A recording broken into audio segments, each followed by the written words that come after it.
toutes et à tous, bienvenue dans l'École du Futur. Très contente de vous retrouver pour cette nouvelle émission dont voici le programme. On va démarrer d'abord par notre focus du jour. Ces tutoriels déballage, comparaisons et critiques d'équipements high-tech tels que les drones, les appareils photo ou encore les téléphones portables lui valent des millions de vues sur Internet. Il s'appelle Romain Lannéry et il est notre influenceur du jour. Et puis, elle a une idée derrière la tech toujours, on est très content de la retrouver. C'est Alexandra De Villers qui est avec nous. Bonjour Alexandra. Bonjour Philippine. Vous allez nous parler d'un sujet important, je crois. Et oui, les entretiens de motivation. Aïe, aïe, aïe, que de nombreux jeunes sont en train de passer, ou en tout cas de s'y préparer. Justement, chaque année, des jeunes, ils sont très nombreux. Ils sont près de 800 000 à passer le brevet des collèges. Et parmi les épreuves, il en est une qui cristallise bien souvent des angoisses, celle des mathématiques. La France accuse par ailleurs un regard inquiétant dans cette matière, bien au-delà des moyennes internationales. Alors, comment expliquer aujourd'hui cette difficulté persistante? On va en parler avec notre invité. Il est en duplex avec nous aujourd'hui, Riyad Benmechta. Bonjour Riyad. Bonjour Philippine. Soyez bienvenue dans l'émission. Moi, je vous en prie, vous êtes le fondateur et le CEO d'Octomap. Octomap dont on va parler dans un instant, juste après le focus. Avec plus d'1 million d'abonnés, ce jeune monégasque n'a pas fini de nous faire découvrir les dernières innovations en vogue. Et passionné de technologie, vous allez le voir, Romain Lannéry vulgarise sur sa chaîne YouTube le monde de l'high-tech. Il est notre portrait d'influenceur, signé aujourd'hui Dylan Kohler. Bonsoir tout le monde, comment ça va? Je suis en pleine forme. Bienvenue dans l'univers de la technologie. Nous vous emmenons à la découverte de Romain Lannéry, le youtubeur qui fait autant vibrer les écrans que les neurones. Ce jeune monégasque, passionné de tech, compte plus d'1 million d'abonnés sur sa chaîne YouTube créée en 2013. Son secret? Un savant mélange d'expertise, de pédagogie et surtout d'humour. Chaque semaine, il décortique pour nous les dernières nouveautés high-tech, entre smartphones, ordinateurs et gadgets en tout genre. Depuis peu, il réalise également des interviews de personnes influentes du secteur de l'innovation. Aujourd'hui, on est en Suisse pour rencontrer Mark Howler. Après plus de 20 ans au sein de Infomaniac, il est aujourd'hui le CEO de cette entreprise qui propose des solutions d'hébergement web, de streaming, de marketing. On a pu parler de son parcours depuis 2004, du business que font les géants de la tech avec nos données jusqu'à la vie privée, si celle-ci existe encore. Et si vous pensiez que la technologie était réservée aux geeks, eh bien détrompez-vous. Romain rend accessibles les sujets les plus complexes au plus grand nombre.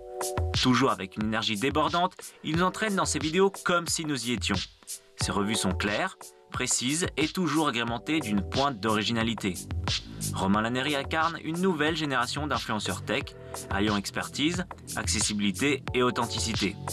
Alors si vous êtes en quête de découvertes technologiques ou simplement curieux d'en savoir plus sur le monde numérique, nul doute que cette chaîne saura vous captiver.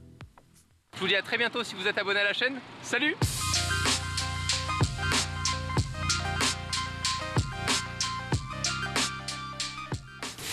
Allez, autre chose maintenant, c'est notre sujet du jour, les mathématiques. Bah oui, une discipline fondamentale, mais souvent perçue comme complexe, voire intimidante par nos jeunes. Et si certains parviennent malgré tout à s'y épanouir, nombreux sont ceux qui se sentent dépassés, manquent de méthode, parfois ou peinent à s'organiser dans cette période de révision, notamment pour le brevet et le bac. Alors, face à ce constat, est-ce qu'il faut se résigner? Vous allez voir, on a une solution. Et pendant longtemps, c'est vrai qu'on a cru que la clé du succès résidait uniquement dans le nombre d'heures passées à réviser. Mais des découvertes récentes en neurosciences dont on va parler dans l'émission ouvrent de nombreuses et nouvelles perspectives sur le fonctionnement de notre cerveau et notre manière d'apprendre et de comprendre notamment les mathématiques. Alors comment optimiser l'attention, favoriser l'engagement et consolider durablement les acquis? On pose ces questions à notre invité tout de suite dans la première partie du talk. Notre invité en duplex avec nous, je le rappelle, Riyad Benmechta. Vous êtes le fondateur et le CEO d'Octomap. On va peut-être commencer par la base, Riyad, si vous voulez bien nous présenter Octomap, ce que vous faites, vous qui avez été professeur de mathématiques pendant plusieurs années. Racontez-nous. Oui, donc l'ADN d'Octomap, c'est du papier et du numérique pour permettre aux enfants de réviser le programme et de progresser en mathématiques. Souvent, en fait, l'idée est née d'un constat. Les élèves ont perdu le goût à l'effort. En fait, ce qu'il faut ce que la période où j'étais enseignant, ce que je disais à mes élèves, c'est l'erreur fait partie de l'apprentissage. Il faut qu'ils admettent que il faut faire des erreurs, s'entraîner, c'est comme la cuisine, il faut mettre la main à la pâte pour voilà. Et donc notre dernier coffret, c'est Octomap Panel brevet. Je pourrais vous en parler donc par rapport à ça. Avec plaisir. Alors d'abord, peut-être, vous l'avez dit, et d'ailleurs j'ai l'impression que vous êtes peut-être dans votre bureau, dans une salle de classe encore durant vos 10 années, je crois, d'enseignement. Quels ont été les défis les plus marquants que vous avez rencontrés justement face à ces élèves qui peut-être vous partagez aussi leur peur, leur crainte des mathématiques? Oui, en fait, pendant ma période où j'étais enseignant, je me suis rendu compte qu'il y avait ce qu'on appelait, ce que j'appelais les erreurs prévisibles. C'est souvent les mêmes erreurs qui reviennent. C'est l'accumulation de petites lacunes. Au bout d'un certain moment, l'enfant décroche ou l'élève décroche. Donc, dans un premier temps, il faut identifier ces lacunes, puis après mettre des méthodes, des process, chaque enseignant avec son propre processus pour combler ces lacunes. Voilà, un exemple simple. Confusion entre une fonction croissante, je vais faire un peu de maths, croissante et le signe. C'est les variations et le signe. On peut perdre de l'argent tout en étant dans une phase croissante. Et l'inverse, voilà. On peut gagner de l'argent, mais en étant à découvert, voilà. C'est des petits trucs comme ça, voilà. La confusion, par exemple pour le brevet, une erreur récurrente, c'est le théorème de Pythagore et la réciproque de théorème de Pythagore. Ça revient tout le temps. Voilà. Et donc, Octomap, c'est parti de ce constat-là. Et on a développé un coffret, je pourrais vous en parler, donc après, en détail. Alors justement, avec plaisir, parce qu'on comprend de ce que vous nous partagez qu'il y a quand même un sujet et un problème avec l'apprentissage des mathématiques. C'est-à-dire que les élèves peuvent vous dire, en tant qu'enseignants ces 10 dernières années, que les mathématiques ne sont pas toujours évidentes non plus à apprendre, à comprendre, que c'est un sujet parfois complexe qui peut faire peur aussi. Et donc vous avez voulu vous attaquer à ce sujet-là, notamment en créant cette application Escofré. Qu'est-ce qu'il y a de différent par rapport à vos éventuels concurrents qui viennent d'ailleurs régulièrement dans cette émission nous présenter leur offre et leur pédagogie? Donc, ce que je disais, c'est notre ADN, c'est le papier. Le numérique vient en complément au papier. Le jour de l'examen, c'est une évaluation écrite. Donc, Octomap, c'est une année scolaire dans un coffret compact. Je ne sais pas si vous vous rappelez le fameux pavé de 400 pages. C'est en une seule boîte, en une boîte de 20 fiches. Et en fait, on s'attache beaucoup à l'expérience utilisateur et elle commence dès l'ouverture des coffrets. Je vais essayer de vous le présenter. En fait, c'est toujours visuel. On a une idée du programme et des notions à réviser pour le brevet. Donc, concrètement, comme vous voyez derrière au tableau, c'est des fiches à déplier, à compléter. Le recto, je vais faire le prof. Le recto, c'est une synthèse de la leçon sous forme de carte mentale. Donc, ça reste visuel, accessible. Ça fait moins peur qu'un pavé de 400 pages. En caractère 10, voire 9. Et au verso, vous avez une sélection d'exercices de brevet. Voilà. Avec un timing. Je vais essayer de le montrer à la caméra. Voilà, on a une petite sélection d'exercices. Et en fait, ce côté visuel, ça dédramatise la notion. Voilà. C'est tout le sujet. Effectivement, avec les mathématiques, et vous le dites très bien, voilà, c'est peut-être le sujet, c'est de dédramatiser les mathématiques. Vous avez une professeure en plateau, Alexandra De Villers. Qu'est-ce que vous en pensez? Je vous voyais hocher de la tête. Est-ce que vous le constatez aussi auprès de vos élèves ou ceux que vous avez accompagnés il y a quelques années? Les mathématiques, ça fait peur, et donc des initiatives comme celle-ci, elles oui, bien sûr. Et je trouve qu'avec la réforme du lycée, c'est encore plus vrai. C'est-à-dire que comme les mathématiques, c'est un choix de spécialité, moi je rencontre beaucoup de jeunes qui ont très peur. Et je trouve ça génial, ce genre d'initiative, parce que l'objectif, c'est de dédramatiser les choses. Bien sûr. Et de les rendre un peu ludiques. C'est ce que vous avez fait avec votre boîte, que je trouve très chouette. L'idée, c'est de simplifier les choses et de les rendre simples. Justement, vous avez parlé d'orientation. On se rend compte qu'en fait, les mathématiques, ça reste quand même une matière importante pour l'orientation post-bac. Bien sûr. Alors justement, vous avez, et effectivement c'est important, vous avez parlé d'une méthode hybride, s'appuyant notamment sur la neurosciences cognitives. Alors c'est vrai que ces dernières années, ces derniers mois, on en apprend de plus en plus sur le fonctionnement du cerveau des jeunes et des adolescents, et notamment sur la manière dont on apprend et dont on peut comprendre les mathématiques. Méthode sur laquelle vous vous êtes appuyé notamment dans le cadre de cette approche et de cette pédagogie hybride. Est-ce que vous voulez bien justement nous en dire un peu plus? Parce que c'est vrai que de loin, on se dit comment les recherches sur le fonctionnement du cerveau peuvent vous servir, vous, dans le cadre du développement de votre projet. Ben justement, moi, je me suis intéressé souvent à des publications dans le domaine des neurosciences. Et il y a un point important, c'est la phase de test. Ce qu'on appelle, nous, en fait, en éducation nationale, c'est les évaluations formatives. C'est-à-dire, on apprend par le test. Une évaluation ne sert pas uniquement à obtenir une note, mais c'est de se tromper et de tester. Et en fait, il y a eu des études là-dessus qui permettent de montrer que le test fait partie intégrante de la phase d'apprentissage. Et ce qu'on appelle aussi s'entraîner, faire des exercices. Voilà.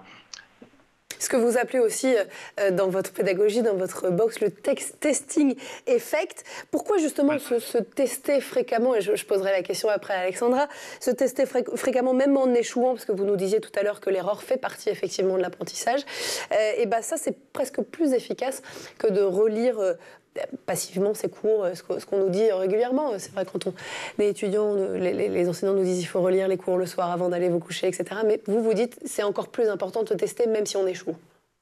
Ben, le but du jeu, c'est de se tester, se tromper et avoir un feedback instantané. Donc, ce qu'on a mis en place justement sur Octomap, il y a une application mobile. Lorsque je me trompe, je scanne un QR code, les petits QR codes dans les fiches, qui me renvoie une petite vidéo, une courte vidéo d'1 minute, soit c'est une correction d'un exercice ou bien un rappel de la leçon. Voilà. C'est-à-dire, il faut se tromper, ça fait partie de l'apprentissage, mais le feedback instantané, il est très important. Autrement dit, ça ne sert à rien de donner un corrigé à un enfant 3 semaines après l'examen. Je le faisais, lorsque j'étais enseignant, bien sûr, on n'a pas le temps, on a plein de copies, mais c'est pas bien. C'est pas bien parce qu'en fait, le cerveau, on a besoin de ce genre, d'avoir un feedback instantané. Voilà. Alors malgré tout, et je me tourne vers vous maintenant Alexandra, c'est vrai que cette culture de l'erreur, apprendre par l'erreur, c'est pas tellement non plus ce qui caractérise l'éducation nationale française. Ben oui, non, puisque nous, on va dire que l'école française, elle est plutôt là pour évaluer et mettre des notes. Et ça, c'est pas toujours bien vécu.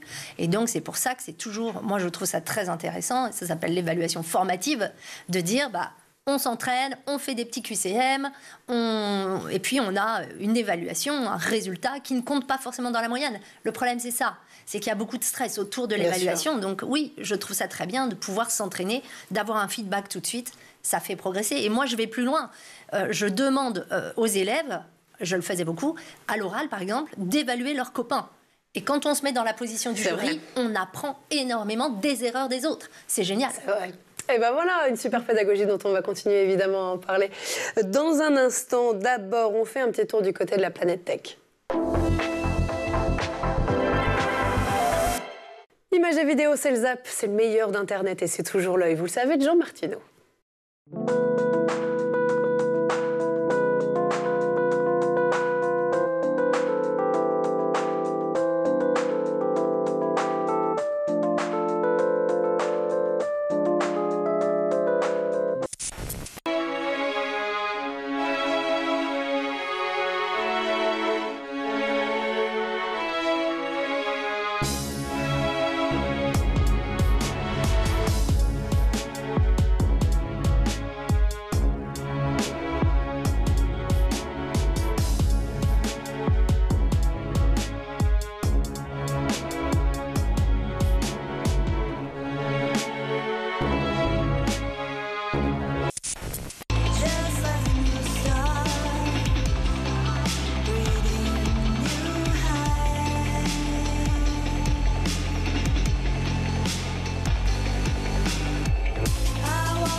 retour toujours sur le plateau de l'École du Futur et en compagnie de notre invité en duplex avec nous aujourd'hui, Riyad Benmechta, fondateur et CEO d'Octomap. Riyad, on va continuer à parler dans un instant, bien sûr, de ce que vous faites et de votre pédagogie. D'abord, on laisse place à la chronique d'Alexandra De Villers qui a une idée derrière la tech. On a parlé, Alexandra, avec Riyad du brevet. Ils vont être 800 000 à passer, a priori, le brevet là, dans quelques semaines. Mais il y en a d'autres qui se préparent à un autre, comment on appelle ça, un autre examen quelque part. Oui, les entretiens de motivation. Exactement, Philippine. C'est pas facile. C'est en ce moment, ça démarre au mois d'avril et ça va se prolonger tout le mois de mai. Les lycéens et les étudiants, d'ailleurs, vont passer des entretiens de motivation pour les formations pour lesquelles ils ont postulé sur Parcoursup. Et c'est très difficile pour eux parce que c'est nouveau. Ils n'ont pas l'habitude de parler d'eux, ils n'ont pas l'habitude d'exprimer une motivation. Pendant des années, on leur a demandé d'écouter un cours, de restituer, d'analyser, mais on ne leur a pas demandé de parler d'eux et de se dévoiler. Donc, c'est très compliqué quand on a 17 ans. Pourquoi les écoles aujourd'hui, elles ont de plus en plus recours justement au passage par l'oral dans leur processus de recrutement? Alors moi, je trouve ça très bien. Elles veulent être sûres que la personne qu'elles vont recruter correspond à le profil pour entrer dans leur école. Et souvent, l'entretien, il arrive dans une deuxième étape. C'est-à-dire que d'abord, il y a eu un concours écrit ou alors l'étude du dossier et donc on va dire que l'école a validé le fait que le jeune a le niveau académique et maintenant, elle va s'intéresser à la personnalité du jeune. Donc, c'est vraiment extrêmement important et c'est un coefficient souvent très élevé. Ah oui. C'est-à-dire que ça peut représenter 30-40% du processus de recrutement pour l'école. Donc, c'est essentiel de bien se préparer. Alors, ces entretiens de motivation, ils peuvent prendre différentes formes. Est-ce que c'est toujours le même format? Alors non, c'est pas toujours le même format. On va dire qu'il y a quand même, de manière globale, un entretien un peu classique de motivation en français. Ça, on va le trouver à peu près partout.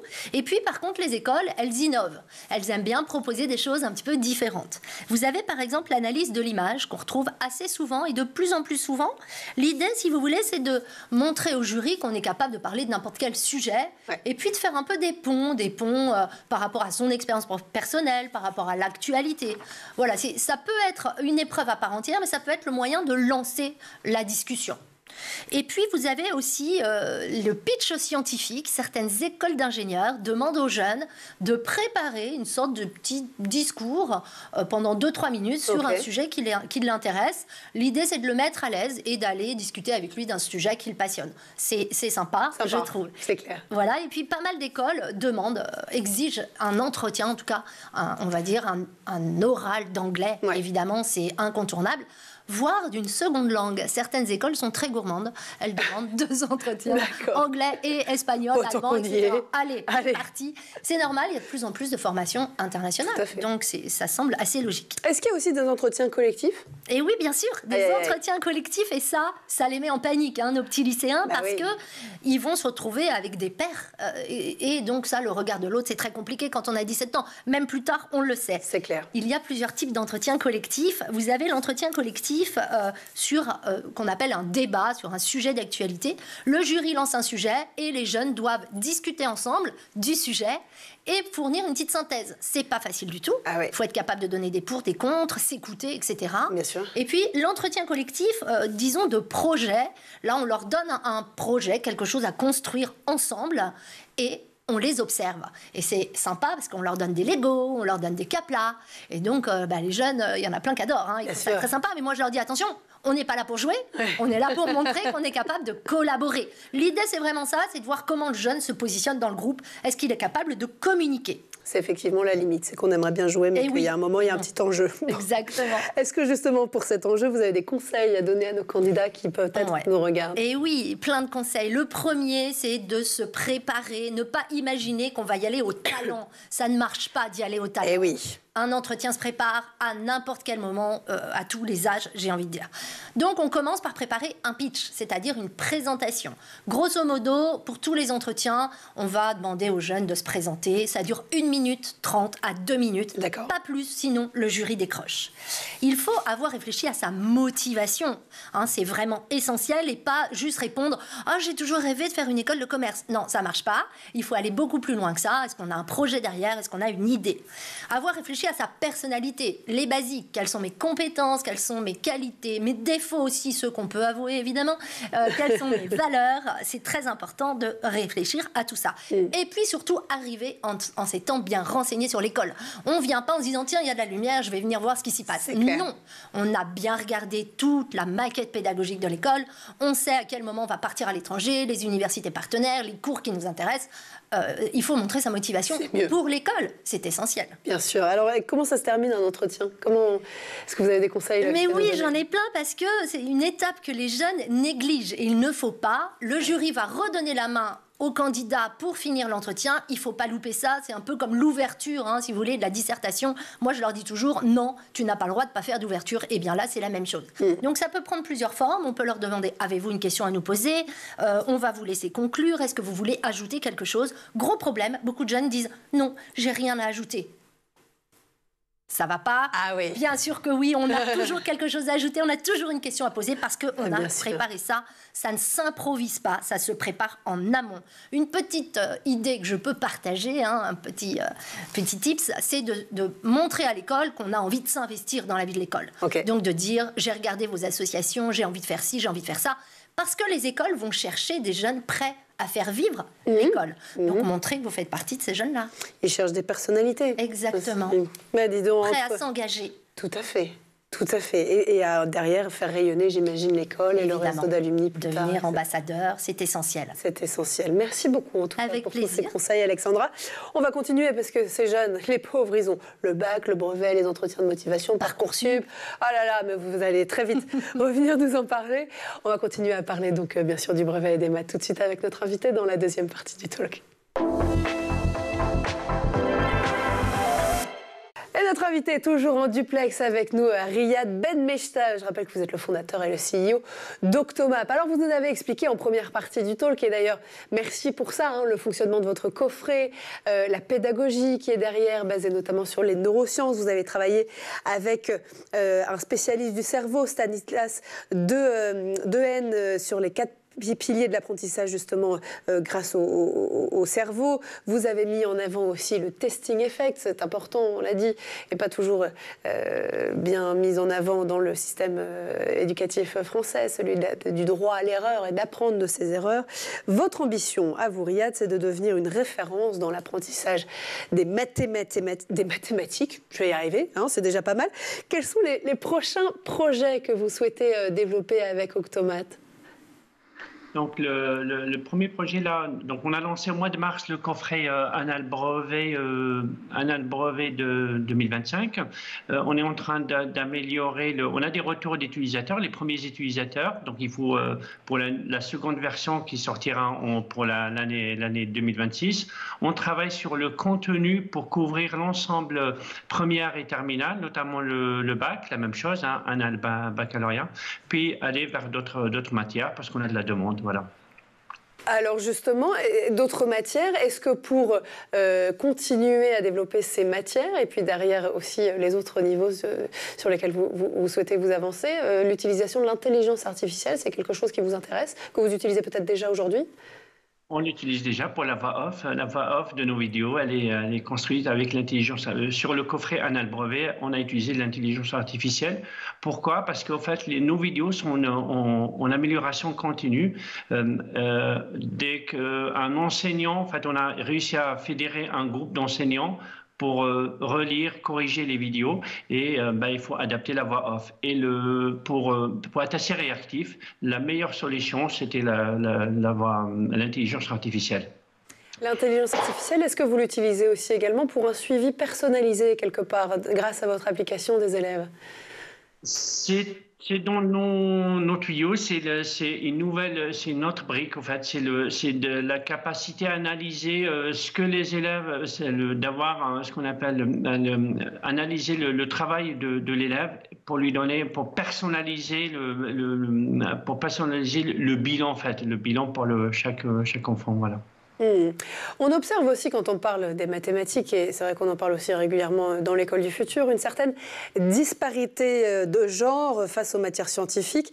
Est-ce que vous, en tant qu'enseignant, et puis maintenant aujourd'hui en tant qu'entrepreneur, vous avez constaté des différences spécifiques, peut-être même systémiques, dans les difficultés rencontrées notamment par les jeunes filles face aux mathématiques et aux sciences ? On l'a toujours vu. En fait, c'est un blocage. Hein. Je ne pourrais pas l'expliquer. On a des pistes, mais on voit que en fait, les matières scientifiques, de manière générale, hein, pas uniquement les mathématiques, même les sciences physiques, malheureusement, il y a un décrochage, c'est-à-dire le pourcentage de filles est très faible. En fait, voilà.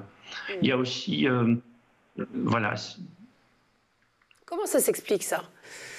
Ça nous laisse sans voix, mais est-ce que ça commence dès la plus jeune enfance ? Parce que votre méthode, justement, basée sur les neurosciences cognitives, est-ce qu'elle peut tenir compte, quelque part, des différences d'apprentissage ou d'approche qu'on peut avoir entre les jeunes filles et les jeunes garçons ?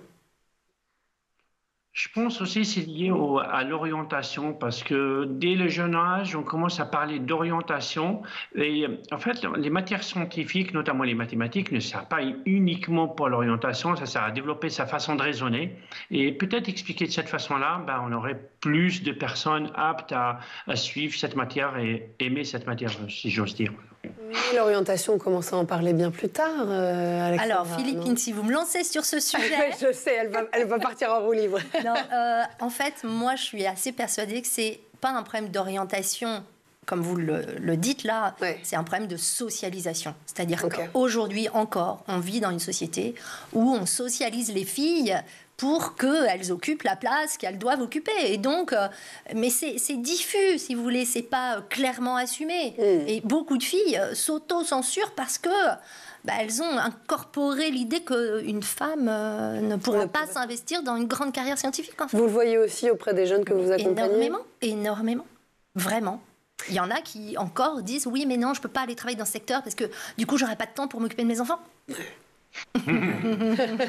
Qu'est-ce que vous en pensez, Riyad ? C'est aussi des remarques que vous avez eues en tant qu'enseignant ? Oui, c'est très bien dit. En fait, c'est un blocage. C'est un blocage. C'est des cases, en fait. Hein, c'est des cases. Mon père est ingénieur, donc je serai ingénieur. Mes parents ne sont pas des ingénieurs, donc forcément, je ne pourrais pas y arriver. Et ce n'est pas vrai. En fait, en réalité, ce n'est pas vrai. C'est des a priori comme ça. Voilà.